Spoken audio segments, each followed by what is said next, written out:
જમ્મુ કાશ્મીરના રામબનમાં ફસાયેલા ગુજરાતીઓ પણ પરત ફર્યા। વાદળ ફાટવાથી રસ્તા બંધ થતા આ પ્રવાસીઓ ત્યાં ફસાયા હતા। ગાંધીનગરના અને વાવોલના 2 પ્રવાસી ત્યાં ફસાયા હતા। એક રાત અને એક દિવસ ગાડીમાં તેઓ ભૂખ્યા તરસ્યા રહ્યા હતા। આર્મી જવાનોએ 7 કિલોમીટર ચાલી તેમના સુધી ખાવાનું પહોંચાડ્યું હતું। સ્થાનિક લોકોએ મુસાફરો પાસેથી ડબલ ભાવ વસૂલ્યા હતા। પરિવારજનો સાથે મિલન બાદ અહીં ભાવુક દ્રશ્યો સર્જાયા હતા। પહેલગામમાં હુમલો થયો, પણ પહેલગામમાં જે દિવસે હુમલો થયો એના આગલા દિવસે જ અમે જઈને આવ્યા છે ત્યારે તો બધું નોર્મલ હતું, અને બીજા દિવસે અમે આ સમાચાર સાંભળ્યા પહેલગામમાં આવું થયું। અમે ગયા ત્યારે તો બધું શાંત જ હતું। આ સાંભળ્યું અને ભૂસ્ખલન થયું, એ બંને વચ્ચે તમને કેવો દર્દ?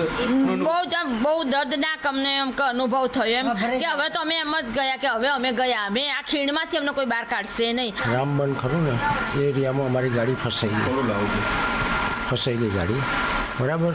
એટલે પાલનપુરવાળા, ગાંધીનગરવાળા એમની રીતે ફોનો કરી અને કલેક્ટર સાહેબનો, અને કલેક્ટર સાહેબ આપણે ગુજરાત સરકારના વતી એ લોકોએ સારી સેવા કરી અને આર્મીવાળાને કીધું એટલે આર્મીવાળા રાતે જમવાનું, પાણીની વ્યવસ્થા કરી અને પછી બીજા 2 દિવસ અમે રોકાયા ત્યાં વચ્ચે રસ્તા પર।